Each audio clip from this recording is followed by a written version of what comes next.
Loon, Josh. Prod by Magical. Loon, Cash. Loon, Josh. Loon. Chip on chick, get her wet, get her wild. They lean her when she smile. Them gyal like them we rub your pan time. And me nah talk money, them we make you lose your mind. Pull up your stress. Me too stubborn, me love them to death. Pull up your stress. Me too stubborn. Yo, what's up everybody? Welcome back. This is the Marlon Night Podcast. We live, episode 7. Welcome everybody to the Marlon Night Podcast, episode 7. I am Marlon. I'm here. I haven't, spoken in a while. I took last weekend off to kind of like decompress, relax. So, I took a little break, but I wanted to come back, continue the podcast, get back to work because it's time. We got a lot of things we gotta discuss, and I wanted to get right to it as much as possible. Hope everybody's having a great weekend so far. Hope everybody's, by the way, everyone, happy Valentine's Day. Today is the 14th, Saturday, February 14th. So happy Valentine's Day to everybody. I hope everybody is, having something planned today. I hope you get some. And if you don't, still, I hope you enjoy yourself. Take yourself out, do something for yourself. It's all about love today. If you got kids, show them love, celebrate with them, do what you got to do. It's Valentine's Day. Enjoy it. And I wanted to get into what I wanted to talk about this week that's been going on. So I got these topics that I wanted to get into. The first topic we are getting into is Ja Rule. So if you haven't heard, Ja Rule got into a little issue this week with Tony Yayo and Uncle Murda. Apparently they was on a plane going somewhere. I don't know where they was actually flying to, but they was on a plane together. Some way, somehow, Ja Rule ended up on a plane with Tony Yayo and Uncle Murda. And they got into a whole, little yelling contest, a pissing contest, right? They got into an argument. If you don't know, Ja Rule and Tony Yayo, they have like a rough history, a rough past. Tony Yayo is part of 50 Cent's group, G-Unit, and they used to beef back in the day. They used to have, issues back in the day. So Uncle Murda, I don't really know the history behind that. I feel like Uncle Murda really doesn't have an issue with Ja Rule. It's more as like, okay, I'm cool with Tony Yayo, so if you got issues with him, you got issues with me type of stuff that's going on. So they went on the plane. Ja Rule was going somewhere. I guess they was flying somewhere in the Caribbean, and they got into an argument.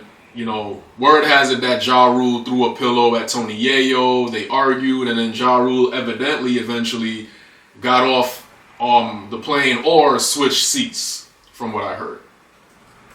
So let's look at this.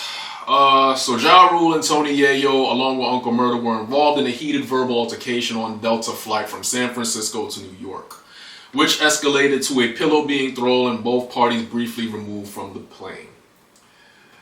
Now, since then, Ja Rule has come out and actually apologized on his Instagram. He spoke. He briefly spoke on it. He didn't really say much, but he did come out with an apology. He basically said, "I'm not proud of my behavior. It's goofy to me. I'm a grown man about to be a proud grandfather, and I wish that video of me wasn't out there either. I don't like people taking me out of my character. So for that, I apologize to my wife, family, friends, business, and investment partners. I want people to know at the end of the day, I'm still a man and I'm going to stand my ground. I don't start trouble." So that's what he came out with and said. Tony Yayo and Uncle Murda, on the other hand, they actually have a whole podcast going on right now, and they spoke about their side of the story and how they felt towards the whole altercation. Now, here's my take on this whole situation. Originally, when I first saw what was going on between the two, I came out and I said that the person that's, the people that are still sitting in the seat that they originally came in and they originally were assigned to were the winners and the victors in that whole situation. Tony Yayo and Uncle Murder, they wouldn't be able to get Mike Tyson out of his seat. They wouldn't be able to move anybody else, but they moved Ja Rule and it looks bad on Ja Rule. That was my original take on it, but then that was basically at first glance, but in hindsight, at seeing the whole situation, and hearing what Ja Rule had to say about, in his apology, I have a different take on it. I still do believe that as a man, if you're going to stand your ground, you should still be sitting in the seat that you were assigned to, but there are variables to why this is kind of like a double-sided coin, because at the end of the day, I do respect Ja Rule's decision as far as getting up and leaving or switching seats, seeing as how in his apology he did say, he wanted to apologize his family, his friends, and business partners and investment partners. So this indicates that Ja Rule does have eyes on him, as that's on a bigger scale than just family and friends and people that are like fans, right? On the humanized side of things, like as a human being, as a man, you're looking at it and you're saying, okay, as a man, you ain't gonna let nobody punk you out your seat. You're not gonna let nobody scare you to move your seat. But on the investment, on the business side of things, you're saying, okay, these guys are your enemies. These guys are people that are here to start trouble with you. You don't know what they're planning on doing. You don't know what the end game is for this, right? So you don't want to be involved in something that could eventually come out and cause problems for you or take you out of deals that you have going on, because we don't know what Ja Rule has going on in his life currently as far as business deals, partners, people that are trying to invest in him, people that are trying to do business with him. We don't know what he has going on. So for him to get up and leave that scenario was the smart decision. It was a smart decision. And I do kind of retract my statement, even though, like I said, I kind of understand the side of wanting to be a man and wanting to stand your ground, but at the end of the day, you also don't want to cause trouble for yourself, and you don't want to be looked at as someone we can't do business with because you're a troublemaker or you're starting problems.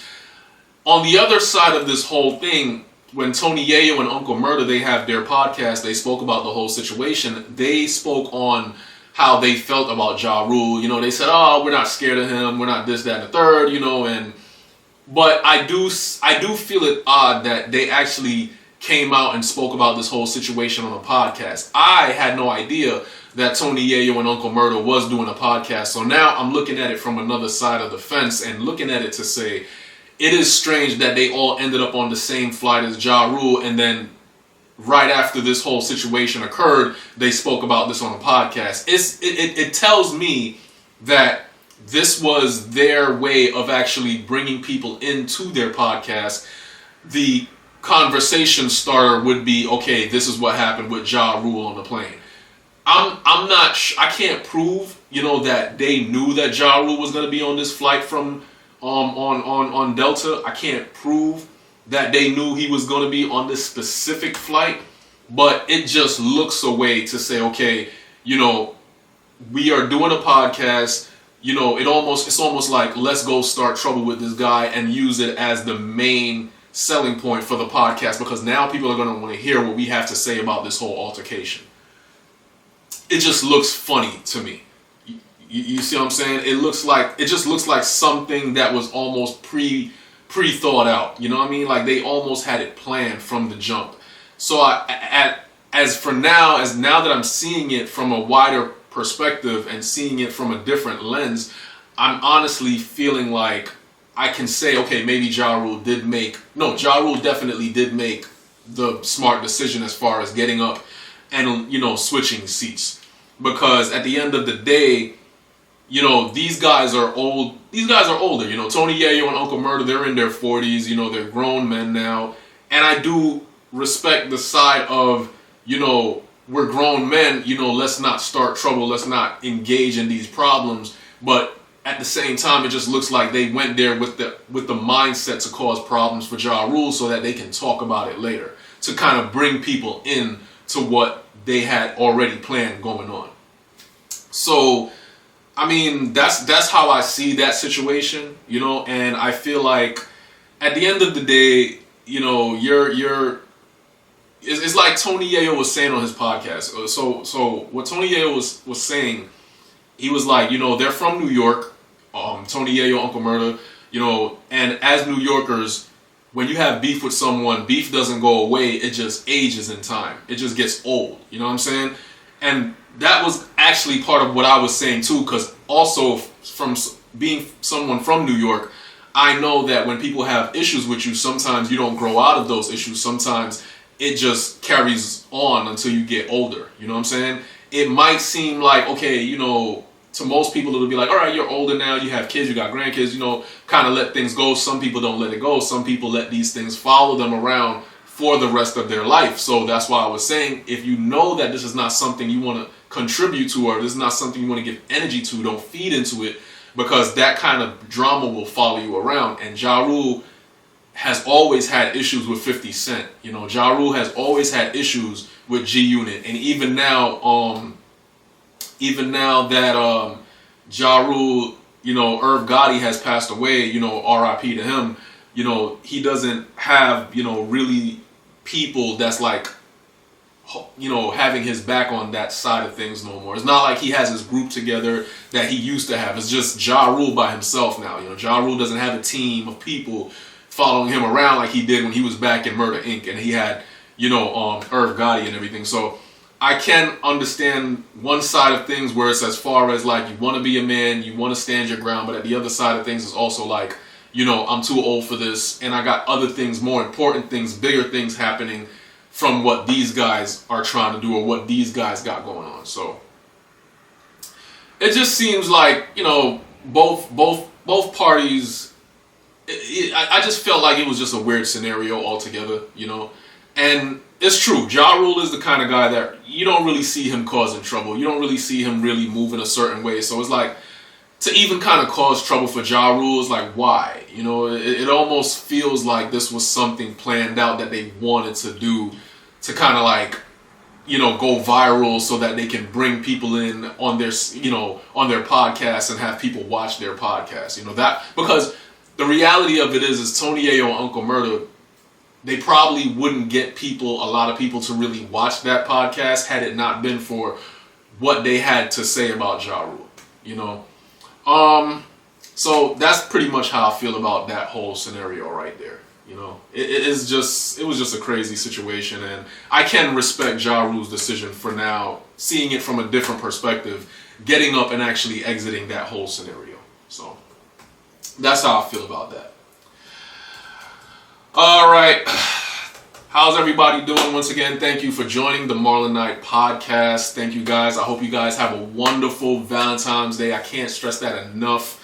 This is episode 7, and we are going to continue on with Cardi B. You know how much I love Cardi B already, so I always got to bring her up and when I see things going on with Cardi B. So Cardi B had she actually started her tour this week. So her tour started, and she started out the tour where was it? The first night of the tour, I believe it was in New York, actually. Let me see. So on Wednesday night, February 11th, Cardi B kicked off her Little Miss... Oh, no, it was in Palm Springs. Okay, so Palm Springs. Yeah, because the New York show is actually in March. So her New York show for the Little Miss Drama Tour is actually in March. I know because I'm actually going to be attending that. So it's actually going to be in March. And she's going to have the tour in New York City. But she did her first tour in Palm Springs, and she came out and she addressed ICE. So as she addressed them, she said, you know, if ICE comes in here, we're gonna jump their asses, is what she told the crowd. She said, you know, we got Mace in the back, they not taking my fans. So it was crazy because ICE actually responded to Cardi B. And this was actually interesting to me. because I was very curious as to what would happen after this whole situation, and what happened kind of took me by surprise. I didn't expect to hear Ice's response, but they actually did respond to Cardi B. And it was crazy. So, let me see. Ice response. So, let me see. What did Ice say about Cardi B? I'm just trying to pull that up here. Give me 1 second. Alright, so after Cardi B said that, Ice went on X, they went on Twitter, X, Twitter, whatever, and Homeland Security, and they said, as long as she doesn't drug or rob our agents, we'll consider that an improvement over her past behavior. So in the past, Cardi B actually admitted to, when she used to be like a stripper, she admitted to, you know, being like, kind of like, sort of like an escort to men, where she would like drug them, get them drugged up, and then while they passed out, she would like rob them. And this is something she admitted to and apologized for in the past. And Homeland Security saw what she said about them in her show, and they actually went on X and responded with that. Now, right after DHS said that, Cardi B fired back, and this is what her response was. She said, if we're talking about drugs, let's talk about Epstein and friends drugging underage girls to rape them. Why y'all don't want to talk about the Epstein files? And that was a crazy response. I think the craziest thing to me about this whole exchange between Ice and Cardi B was the fact that I didn't understand how Ice would even respond to Cardi B about that, about what she said. I just felt like Cardi B is throwing her show, and this is her show. This is her fans' show. This is a concert. This is a tour. The people there that are supporting Cardi B pretty much feel the same way about Ice that Cardi B feels about Ice. They are there to support her. That's her people. That's her group. So it was strange to me that Ice would even respond to Cardi B, because at the end of the day, these are federal agents. Why are federal agents taking the time out their day to respond to a celebrity and what she's saying during her show with her fans in her tour? It just felt like something that was kind of like uncalled for, and something that was just unexpected, because I stated this earlier in one of my takes on this whole situation. When police go through anything, or when they do something that upsets the public, and usually, you know, upsets celebrities, where you'd have celebrities talk about the police, curse them out, talk shit about them, you never really see police or the police department go on social media and respond to families or respond to celebrities. They don't do that. They don't do that. So, again. So when you have law enforcement going on Twitter to respond to celebrities about things that they say during their tour, it just comes off as we're triggered. It's almost like Cardi B saying that triggered the Department of Homeland Security, and they can't hold their composure. Now, my issue with Homeland Security is, if you can't control yourself, because it felt like they were triggered. It felt like Cardi B saying that kind of upset them, and they had to kind of say something regarding that to make themselves feel better about the situation. And they went for a low blow, because they went to attack her in a way that she already brought up in the past and acknowledged about, you know, spoke about and apologized for. So it came off as we're triggered for what she said. If Homeland Security, this is the police, this is the people, the Department of Justice, this is the people that are saying that they are here to protect and, you know, make sure that they get wanted criminals off the street, make sure they keep the public safe. They're all for the public safety. That's what they preach all the time. You hear them throughout all the stuff that's been going on, throughout all the, you know, the situations with them and you know, civilians on the street. they have been preaching very strongly and very firmly that they are here to protect the public. And it just feels like there's a lot going on when it comes to ICE and the Department of Homeland Security, DHS. It feels like there's something off with them because they cannot hold their composure. If you cannot control yourself from responding to a celebrity and what she has to say to her fans on her show, on her platform, how can you control yourself when it's time to conduct yourself in a legitimate space when you're out there in the public field? Like, imagine if you can, it's like you can't control yourself, cause I saw somebody saying like, oh, you know, Cardi B is lucky that DHS didn't file a lawsuit for threatening them, and I'm like, but this wasn't even really a threat, and if it was a threat, it was an indirect one, because at the end of the day, DHS and Homeland Security, they wouldn't have known anything about what was going on because they weren't invited to Cardi B's concert. They didn't show up to Cardi B's concert. They weren't there. So at the end of the day, they wouldn't even have known what was said or what was being talked about if it wasn't being filmed or recorded. So it was indirectly said. It wasn't even said directly to them. They can't, this isn't something that you could take to court because it would have been thrown under the rug. This isn't something that you could even take seriously because at the end of the day, I don't believe that anything would have taken place at the end of the day. And you got to also listen to the words that Cardi B used in her statement when she said, if they show up, we're going to jump their asses. How would that be translated in court? You know what I'm saying? Like, we're going to jump their asses. You're speaking ebonics, you're speaking slang. It's not like she said, we're going to murder them or we're going to do something horrible to them. Jump could mean different things, but when you speak in street language, yeah, jump means we're going to gang up together and we're going to beat them up. But it can also mean we're going to stand against them. It can also mean we're going to speak out against them. It can also mean we're not going to allow them to push us around. It could mean many things, and she could translate that and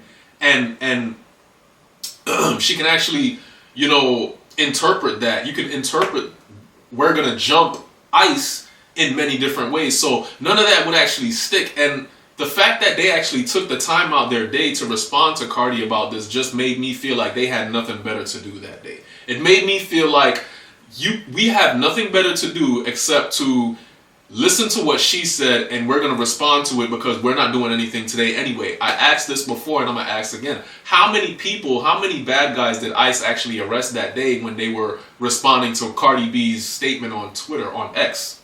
You know, it just came off as, we're bored, we have nothing better to do, we're going to respond to Cardi because that's what's trending right now, and we don't like the way she's talking about us. We're going to throw her under the bus because she's trying to throw us under the bus. It's like, you're law enforcement. You don't have time for that. That's supposed to be beneath you guys because you guys have so much things above that you're supposed to be taking care of. You have so much other, fish to fry. There's really no sense and there's really no sense for you to engage in something so trivial. It just doesn't, it's not part of your job description to do that. Your job description is supposed to be out there, like you said, fighting crime, arresting the illegal immigrants that you claim you're so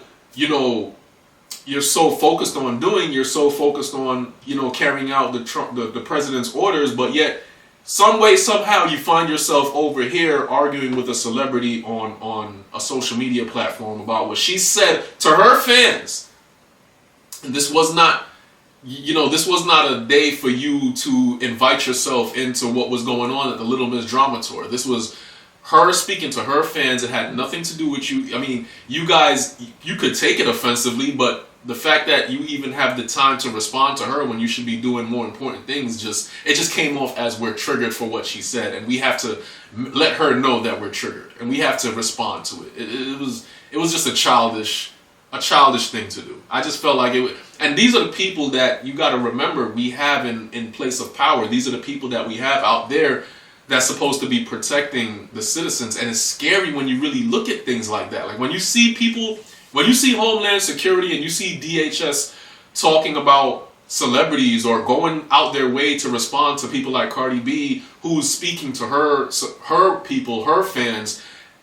It's scary because now you're like, how are these people in charge of, supposed to be protecting us? Like, how are these people in charge of our safety? You know what I'm saying? Like, it's scary because you don't know what can trigger these people. If something so small can trigger them, imagine something on a larger scale. Imagine when you're actually in front of these people's faces now, and you say something that'll get them upset, or you say something that'll trigger them. They might be having a bad day, and now you say something to their face. Imagine what they'll do to you. That's why it gets harder and harder to believe the narrative that they're there just to protect people, and it's getting harder and harder to believe the narrative that what happened to people like Alex Preddy and Renee Good wasn't more than just cold-blooded, murder. It makes it harder and harder to believe that ICE didn't actually take out frustrations on these people, because if something that Cardi B said that was indirectly said when someone was filming on a camera can upset the masses of ICE so great and so grand on such a large scale, for them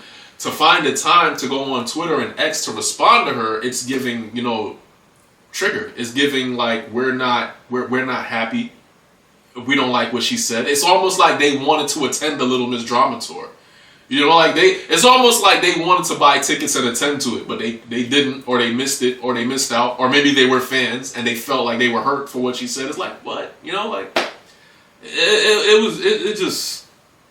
It's just really sad that these are the people that we have to look out for when it comes to law enforcement right now, and I don't know how anybody could even take them serious when they don't even seem to be taking themselves serious, because that wasn't a serious thing for them to make it out to be something more than it wasn't,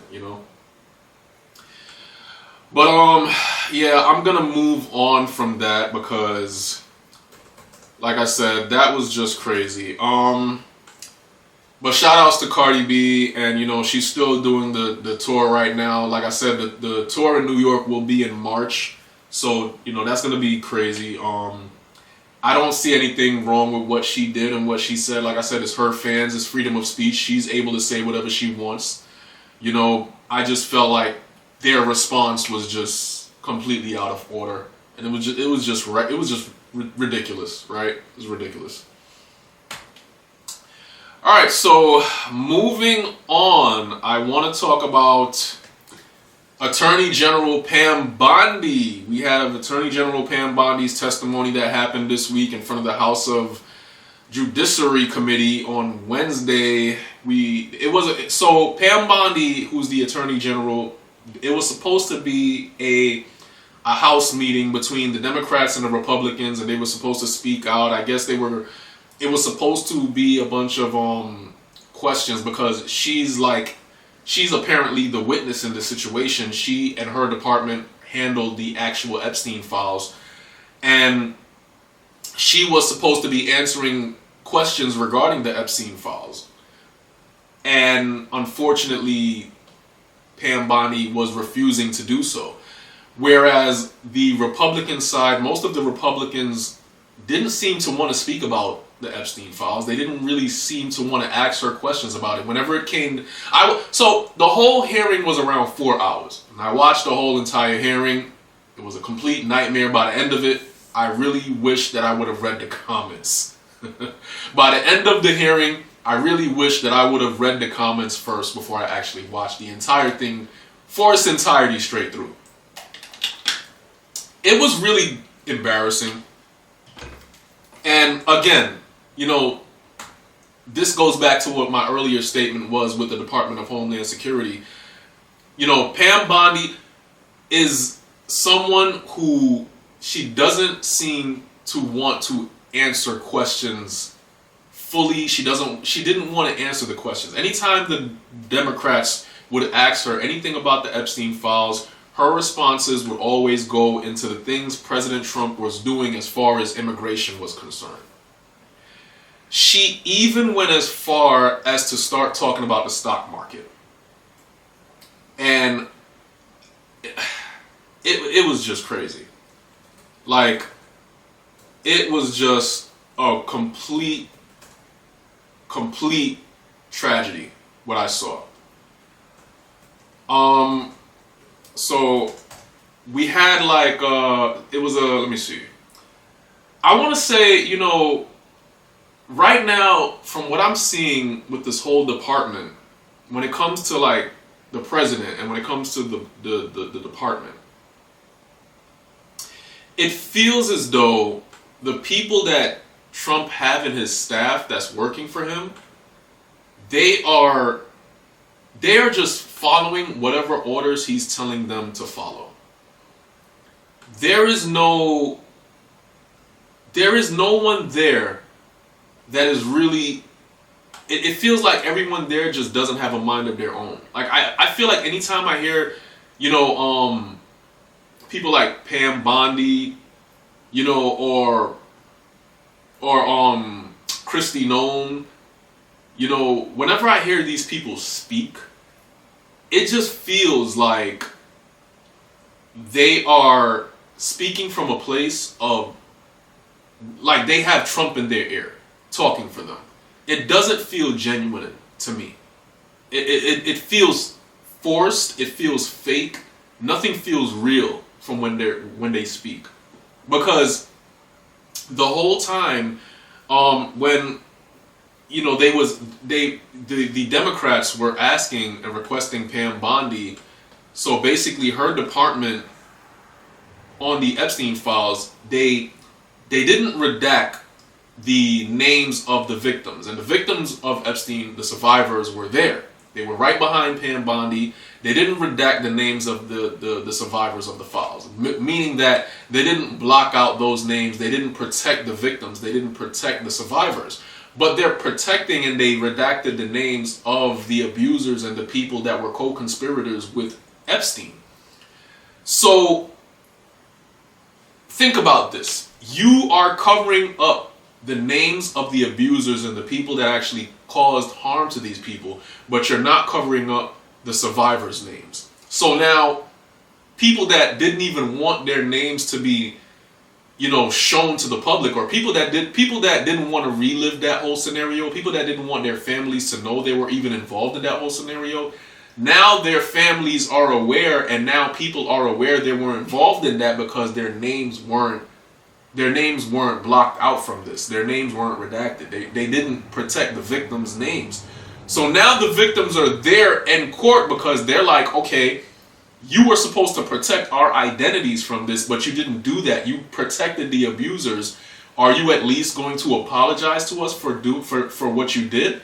Pam Bondi chose not to turn around, not to acknowledge them, not to look at them. She pretended like they weren't even there.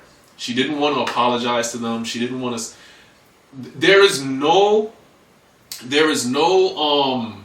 accountability in this department. From what I've seen so far, this department holds no accountability. We have to, as Americans, we have to understand that as far as the DHS, Pam Bondi, Kristi Noem, and anybody else that's working for Trump's department right now, they do not take any accountability for anything that they do wrong. Anything that people blame them for, that they are accused of, they will not take accountability for it. And this is something that we as Americans have to realize. And the problem is when you have people like that, that's very dangerous, because now these are people that could do whatever they want, and they'll do it in front of your face. They will do it on camera, and they will make you feel like you didn't see it for your own eyes, or you didn't hear it with your own ears. You know what I'm saying? The Epstein file has millions of cases, millions of witnesses that are claiming they've heard things, they've seen things, and none of these witnesses have been interviewed by Pam Bondi. None of these people, have been questioned. They are not trying to bring. They are not trying to bring the people that are being accused, like the abusers. They don't want to bring them to the forefront of this. They are trying to cover it up. They're trying to protect the wealthy. They're trying to protect the rich. They're trying to protect the people that are paying them or that are for their party. You know what I'm saying? And this is the problem we're having with the Epstein files. And I was watching DJ Academics. I was watching his one of his segments. He was talking about one of the problems we have with the files. One of the problems that he was saying was that, people wanted the government to release the Epstein files. And now, once they release the Epstein files, people are pick and choosing what they want to believe on the Epstein files. So when they saw people like Jay-Z, Pusha T, Eminem, people like that, when they saw those names being popped up on the Epstein files, they were saying, "Oh no, that can't be true. That can't be right. That's fake." But then when they see Trump and everybody else's name, they're like, "Oh yeah, that must have happened." But one thing he said that I will agree on, and I hate to admit it, but I have to agree on it because I'd be hypocritical not to agree on it, is that anything that you're seeing, anybody's names who's in those files, everybody needs to be interrogated, everybody needs to be questioned, everybody needs to be held accountable. If you see somebody's names in those files, whatever they were doing, they need to be questioned and they need to be held accountable. You can't just pick and choose who you want to hold accountable within those files, because as far as we know, all those people knew what was going on. All those people were a part of Epstein's games at some point in their life or at some point in their career. It might not, maybe those people weren't a part of the whole pedophilia ring and, the whole, trafficking ring. But they knew about it, they saw it, and they probably just kept it quiet. They probably didn't speak about it. And this is why I feel like no matter whose name you see within those files, everybody should be held the same at the same standard as the people that we're trying to see take answer for the crimes, as far as being co-conspirators with Epstein, as far as working together with him, as far as knowing what he was doing but keeping quiet. Everybody should be held at the same standard. And Pam Bondi is someone who's definitely not trying to implicate anyone who was a part of that whole Epstein organization. Maybe she felt uncomfortable with answering those questions regarding like the whole pedophilia situation, because maybe she felt herself as someone as a victim to that. But either way, you being this person, attorney general, you're someone in power now. Like you have to put your personal feelings aside, and you still gotta uphold the law. You're still under oath. They had her under oath. And for the most part, she was lying under oath. When they asked her if certain people were guilty of crimes, she said there were no evidence that stated that. No, when they asked her if the president was guilty of a crime, and she said that there was no evidence that the president was guilty of anything, they said they had actual proof that witnesses actually stated that the president was guilty of something. So she was lying under oath because she knows all this information. That's why most of that information got redacted in the first place. You have to be either sick or working for someone very powerful, or you have to be just someone who's going through the same situation. Whatever the issue is with her, it's definitely a big cover-up in that whole entire department. And if you watch the whole session and the whole exchange between the Democrats and the Republicans, it almost felt like even some of the Republicans themselves felt uncomfortable speaking about the Epstein files. It almost felt like a lot of them are just compromised. The way I was watching that, and the way I was taking that whole hearing, it almost feels like the people in that department that knows about the files, that knows about what was going on with Epstein, a lot of those people in power just feel like they are compromised, and they're trying to brush it under the rug because answering some of those questions can lead back to them in a negative way. And that's really what it felt like. That's really what it felt like. I'm going to read this article real quick about the hearing. So, Attorney General Pam Bondi lashed out at judges and lawmakers at a continuous House Judiciary Committee hearing on Wednesday. The hearing devolved into a series of shouting matches as Democrat peppered Bondi with questions about her department handling of his Epstein file records and its attempt to prosecute critics of Donald Trump. Bondi, in turn, repeatedly accused Democrats of theatrics and said that she would not get into the gutter with these people. So again, it was a lot of,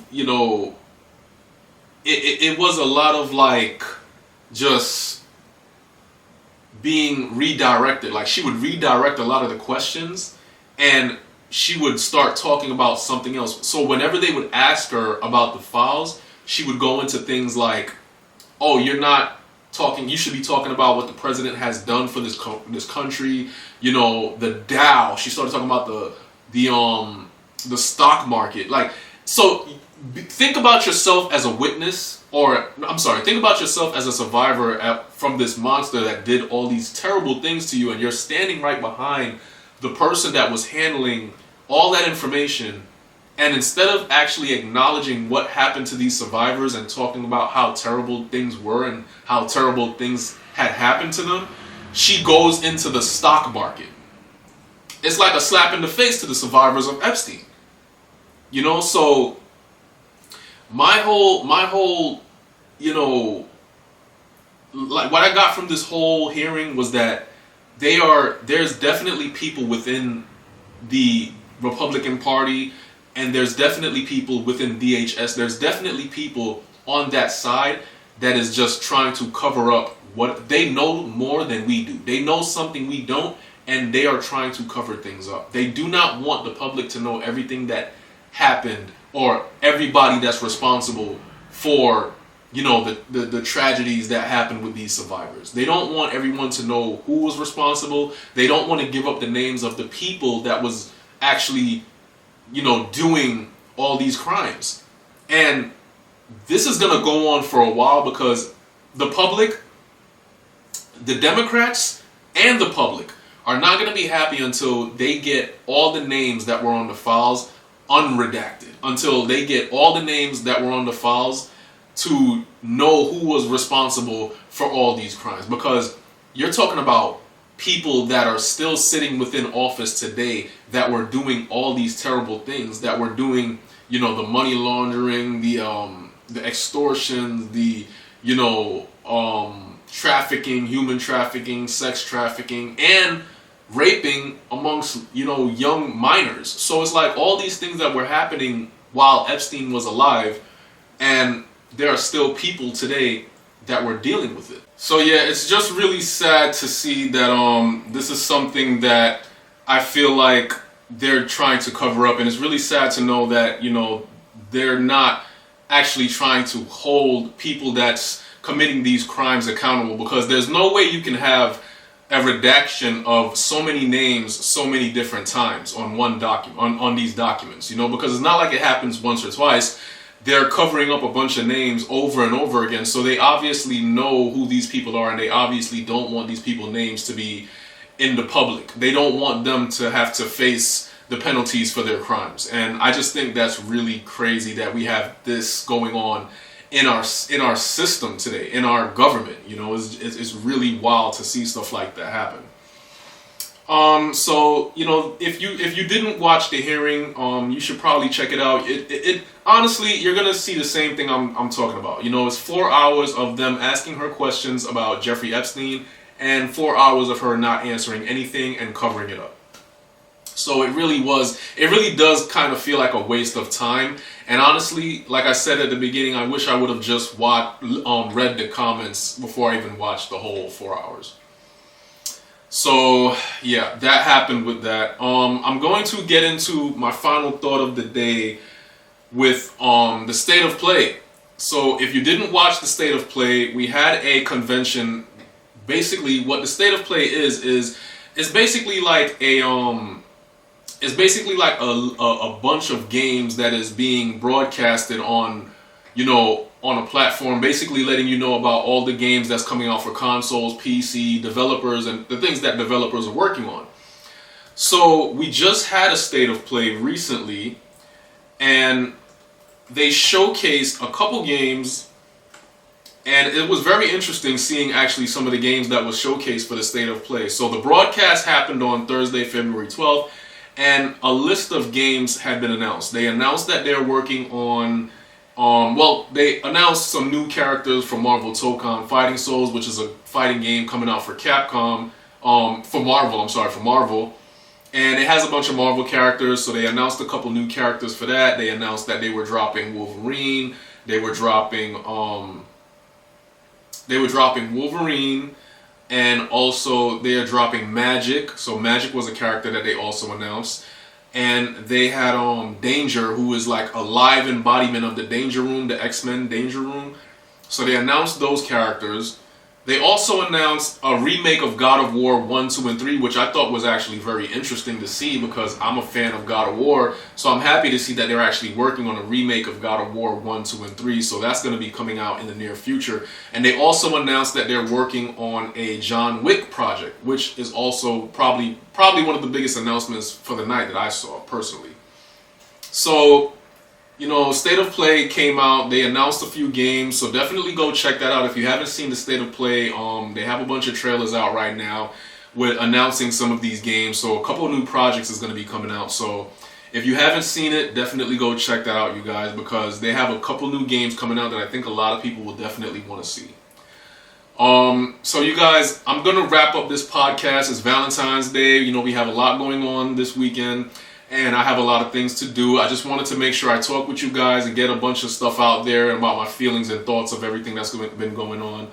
And definitely, you know, thank you guys once again for watching my podcast. I'm going to try to come back on here again next weekend to do more. I've just been really busy with content and everything like that. But once again, thank you for the support. I'm going to try to get more people on here at some point in the near future, hopefully once everything goes the way I have it planned.